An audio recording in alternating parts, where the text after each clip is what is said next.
Hello all, welcome back to my channel Yash family vlogs USA. నా పేరు లావణ్య. మేము USA new జెర్సీలో ఉంటాము. నా ఛానల్లో అయితే ఒక typical south Indian family life style యూఎస్ఏలో ఎలా ఉంటుందనేది పోస్ట్ చేస్తూ ఉంటా, చూసేయండి. సో ఈ వ్లాగ్ అయితే ఒక వీకెండ్ వ్లాగ్, సాటర్డే రోజున తీసిండేది. మా ఇంటికి అయితే మా ఫ్రెండ్స్ వస్తున్నారు కాబట్టి వాళ్ళు వస్తున్నారని వాళ్ళ కోసం లంచ్ అయితే ప్రిపేర్ చేస్తున్నాను నేను ఇక్కడ. లంచ్లోకి పెద్దగా ఏం చెయ్యట్లేదు, చాలా ఐటమ్స్. నేనేదో సింపుల్గా చేస్తున్నాను, ఎందుకంటే మా ఫ్రెండ్స్ మేము యూజువలీ కలుస్తూనే ఉంటాము. లైక్ ఎవ్రీ వీక్ లేదా మంత్లీ ట్వైస్ ఆర్ థ్రైస్ కలుస్తూ ఉంటాము. కాబట్టి ఫార్మాలిటీస్ అంతా పెట్టుకోము ఎక్కువగా. నేను ఇంతకుముందు వ్లాగ్స్ అయితే పోస్ట్ చేశాను, హ్యారిసన్ డౌన్ టౌన్కి వెళ్ళిండే వ్లాగ్స్. దాన్ని చూడని వాళ్ళు ఉంటే చూసేయండి. సో హ్యారిసన్లో ఉండే ఫ్రెండ్స్ అయితే ఇవాళ మా ఇంటికి వస్తున్నారు. నేనైతే లంచ్లోకి paneer butter masala, bagara rice and chapati అయితే చేస్తున్నాను. సింపుల్గా ఒక 3 ఐటమ్స్ అయితే. దాంతోపాటు బ్రౌనీస్ అయితే తెచ్చుకున్నాను షాప్ నుంచి. ఇంట్లోనే చేసుకుందాం అనుకున్నాను కానీ నాకు వీలు కుదరలేదు. ఎందుకంటే అది వీకెండ్ కాబట్టి మా బాబుకి, హస్బెండ్కి ఇద్దరికి వీక్ ఆఫ్ ఉంటుంది. ఆఫీస్కి, స్కూళ్ళు సెలవు ఉంటుంది కాబట్టి వాళ్ళ ఇంట్లోనే ఉంటారు. ఇంకా వాళ్ళతోటే సరిపోతూ ఉంటుంది. ఎందుకంటే డే అంతా మా బాబుని ఎంగేజ్ చేస్తూ ఉండాలి. లేదంటే టీవీ పెడితే ఇంకా దానికి అడిక్ట్ అయిపోతూ ఉంటారు కదా పిల్లలు. కాబట్టి నేను ఏదో ఒక యాక్టివిటీస్ ఇస్తూ ఎంగేజ్ చేస్తూ ఉంటాను. నేనైతే నార్మలీ బ్రౌనీస్ ఇంట్లోనే ప్రిపేర్ చేస్తూ ఉంటాను. ఇంకెప్పుడైనా బ్రౌనీ ప్రిపేర్ చేసినప్పుడు ఆ వ్లాగ్ కూడా పోస్ట్ చేస్తాను, చూసేయండి. ఇప్పుడైతే పన్నీర్ బటర్ మసాలాలోకి పన్నీర్ అయితే కట్ చేస్తున్నాను నేను. నేనైతే ఈ కర్రీ చాలా సింపుల్గా, ఈజీగా అయితే చేసేస్తూ ఉంటాను. ఇంకో వీడియో చేసి పెడతాను ఈ కర్రీ మీద. చాలా అంటే చాలా ఈజీగా చేసేయచ్చు, మరి అంత పెద్ద కష్టమేం లేదు దీంతో. ఇక్కడైతే నైఫ్స్ చూపిస్తా చూడండి. పింక్ కలర్ నైఫ్ ఒకటి చిన్నది చూపించా కదా, ఇది ఇండియా నుంచి తెచ్చుకున్న చిన్న చిన్న వెజిటేబుల్స్ అవి కట్ చేసుకోవడానికి, ఆనియన్స్, టమాటోస్ అట్లాంటివి. పెద్ద నైఫ్ చూపించా కదండి, అదైతే ఇక్కడే నేను వాల్మార్ట్లో అయితే తీసుకున్నాను. ఇక్కడ పెద్ద నైఫ్ అనేది కంపల్సరీ ఉండాలి మనకు.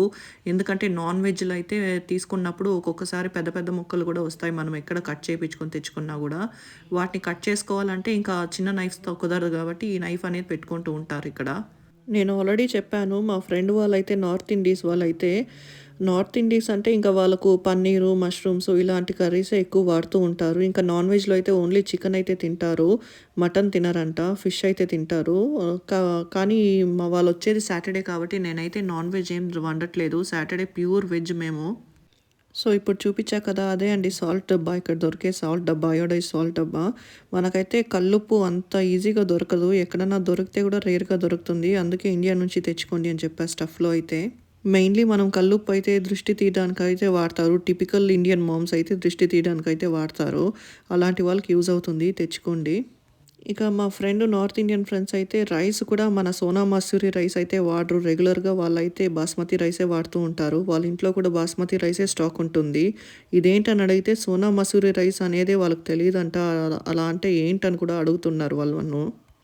ఈవెన్ ఇడ్లీ రైస్ అంటే కూడా ఏంటో తెలియదంట. బట్ వాళ్ళకు ఇడ్లీసు, దోశలు అంటే చాలా ఇష్టం మన సౌత్ ఇండియన్ డిషెస్లో. సో వాళ్ళు అర్లీ మార్నింగ్ వచ్చేటప్పుడు అయితే రెగ్యులర్గా ఇడ్లీ చట్నీ చేయమని చెప్తారు, దాన్ని అయితే చేస్తూ ఉంటా. బట్ ఇవాళ లంచ్కి వస్తున్నారు కాబట్టి లంచ్ మెన్యూ ప్రిపేర్ చేస్తున్నా. మేము రీసెంట్గా వాళ్ళ ఇంటికి వెళ్ళినప్పుడు వాళ్ళ ఇంట్లో అయితే దోశ బ్యాటర్ రెడీ చేశారు. అది ఏ రైస్తో చేశారని అడిగితే బాస్మతి రైస్తోనే చేశారంట. నాకైతే ఒక్కసారిగా షాక్ అయ్యాను నేను. సో అలా ఉంటుంది వాళ్ళతోటి. అంటే నేను వాళ్ళ గురించి ఏం విమర్శించట్లేదు. మేబీ ఆ సైడ్ వాళ్ళకి బాస్మతి రైస్ తప్ప నార్మల్ రైస్ అనేది తెలియదు కాబట్టి వాళ్ళు అలా చేస్తారు అంతే. ఇప్పుడు చూపించా కదండి బటర్ క్యూబ్స్. ఈ బటర్స్ అయితే మనకు కాస్కోలో బల్క్గా దొరుకుతుంది. ఒకేసారి తెచ్చుకుంటే మంచి లాభం ఉంటుంది. అంటే మనం నెయ్యిగా కూడా కరిగించుకోవచ్చు. బట్ అలా కరిగించిన నెయ్యి అయితే మనం వంటల్లోకి మటుకు వాడుకోవచ్చు, తినడానికైతే పనికిరాదు. ఎందుకంటే స్మెల్, ఫ్లేవరు, టెక్స్చర్ అనేది టోటలీ చేంజ్ అయిపోతుంది. తినడానికైతే మనకైతే ఇండియన్ బజార్స్లోనే పటేల్ బ్రదర్స్ అలాంటి వాటిలో దొరుకుతుంది. జీఆర్బీ కానీ, స్వాద్ కానీ, ఇలా డిఫరెంట్ బ్రాండ్స్ దొరుకుతుంది. అవి తెచ్చుకోవచ్చు, మనకు అలవాటు ఉండే మనము. నేనైతే కుకింగ్ చాలా ఫాస్ట్గా చేసేస్తున్నా. ఎందుకంటే మా ఫ్రెండ్స్ వచ్చాక ఇంకా వాళ్ళతో కూర్చొని కొంతసేపు టైంపాస్ చేద్దాము. మా తర్వాత కుకింగ్ చేయాలంటే కష్టమైపోతుంది కదా అని చెప్పి ముందుగానే చేసేస్తున్నాను. మీన్ వైల్ కుకింగ్ అయ్యేలోపు మా ఫ్రెండ్స్ అయితే వచ్చేసారు. చూడండి, వీళ్ళే మా ఫ్రెండ్స్, అభిషేక్ అండ్ రింకి. వీళ్ళకైతే హిందీ బాగా వచ్చు. అంటే నాకు కూడా హిందీ వచ్చు, కానీ నేను మాట్లాడితే అందరూ నవ్వుతారేమో అని చెప్పి నేను ఒక్కోసారి మాట్లాడలేను. అంటే మరీ అంత దారుణంగా అయితే మాట్లాడను. బట్ ఏదో కాస్త భయం ఉంటుంది గదా! అందుకని మాట్లాడను తొందరగా. కాస్త అలవాటు పడితే తర్వాత స్లోగా మాట్లాడుతూ ఉంటా హిందీ అయితే. వాళ్ళు రాగానే Oh, కాసేపు chapati. బాగా Yeah. ముచ్చట్లు And we పెట్టుకొని, ఆ have తర్వాత banana లంచ్ టైమ్ rice. అయ్యేలోపు లంచ్ Okay, తినడానికైతే fish rice. వచ్చేసాము. Okay, south చూడండి rice, నేను right? చేసిన Yeah. Varieties. And oh, this is chapati, south and bagara north. Rice, North paneer both. Butter Okay, and masala this is and also paneer finally butter ఇవి అన్నీ masala, అయ్యాక butter sweet masala. అనేది And you ఉండాలి will కదండీ! bowl దానికోసం brownies the brownies తెచ్చుకున్నాము. in there. This is brownie. Yeah. This looks very tempting. So, నేనైతే చెప్పాను పన్నీర్ బటర్ మసాలా చాలా సింపుల్‌గా, ఈజీగా అయితే చేసేస్తూ ఉంటాను. అదెలాగో ఇంకో వీడియో పోస్ట్ చేస్తాను. మీకు హెల్ప్ అవుతుంది. ఇక్కడ చూడండి మా ఫ్రెండ్స్ అయితే వాళ్ళ లంచ్ అయితే బాగా ఎంజాయ్ But this చేస్తున్నారు. is very including my husband and son. బాబుకైతే పన్నీర్ బటర్ మసాలా ఉంటే చాలు బాగా ఎంజాయ్ చేస్తాడు. సో, లంచ్ అన్నీ అయ్యాక మళ్ళీ ముచ్చట్లు పెట్టుకున్నాము కాసేపు. ఆ తర్వాత కొంతసేపు రీల్స్ ఏదైనా చేద్దామని స్టార్ట్ చేశాము నేను, మా north Indian friends. So, reels చేయడానికి మా కష్టాలు చూడండి. బిహైండ్ ద సీన్స్ ఇలా జరిగాయి. ఆల్మోస్ట్ ఒక 20 టేక్స్ చేస్తే ఒక టేక్ ఏదో సెట్ అయ్యింది. అంటే వ్లాగింగ్ చేసే వాళ్ళకైతే ఇవి బాగా అర్థమవుతూ ఉంటుంది. ఎందుకంటే ఒక్క పర్ఫెక్ట్ రీల్ రావడానికి ఎన్ని టేక్స్ చేయాల్సొస్తుందో.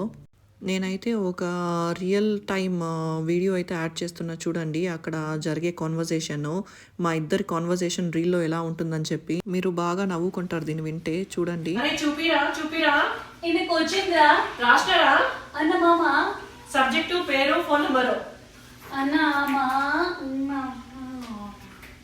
అంటే మా ఫ్రెండ్‌కి తెలుగు రాదు కాబట్టి తను లిప్ మూవ్‌మెంట్‌తో సింక్ చేయడానికి ఏదో ట్రై చేసింది. బట్ నాకైతే తెలుగు వచ్చినప్పటికీ నేనైతే ఎగ్జామ్ పేపర్ మీద ఫోన్ నంబర్ ఎవరన్నా రాస్తారా? అలా చెప్పాను చూడండి. ఫోన్ నంబర్ రాశానని చెప్పి. మీన్‌వైల్ మా అబ్బాయి అయితే బయట వాళ్ళ ఫ్రెండ్ వచ్చింటే వాళ్ళ ఫ్రెండ్ తోటి ఆడుకుంటున్నాడు. లోపల నుంచి టాయ్స్ అన్నీ బయట తెచ్చేసుకొని. కొంతసేపు అయ్యాక మేమైతే కాస్కో షాపింగ్‌కైతే ఎళ్ళాము. ఇంకా గ్రోసరీస్ తెచ్చుకోవాలి కదా! వీకెండ్ కదా! వీక్ సరిపడే గ్రోసరీస్ అన్నీ తెచ్చుకోవాలని కాస్కోకైతే వెళ్ళాము. షాపింగ్ కంప్లీట్ అయిపోయేసరికి మళ్ళీ ఇంటికొచ్చి హ్యాపీగా ఈవినింగ్ అయిందని చెప్పి టీ పెట్టుకొని స్నాక్స్ అయితే ఎంజాయ్ చేశాము. స్నాక్స్‌లోకైతే నేను రెగ్యులర్‌గా రస్క్స్ అయితే యూజ్ చేస్తూ ఉంటాను. అంటే నేను, మా హస్బెండ్ రెగ్యులర్‌గా టీ, కాఫీలు అయితే తాగము. ఓన్లీ వీకెండ్స్ ఎప్పుడైనా ఫ్రెండ్స్ వస్తే వాళ్ళ కోసం అయితే పెడుతూ ఉంటాము. మీకు మా వీకెండ్ వ్లాగ్ నచ్చినట్టయితే please do like, comment and subscribe చేసుకోవడం మటుకు మర్చిపోకండి. Subscribe to my channel. Thank you. Bye.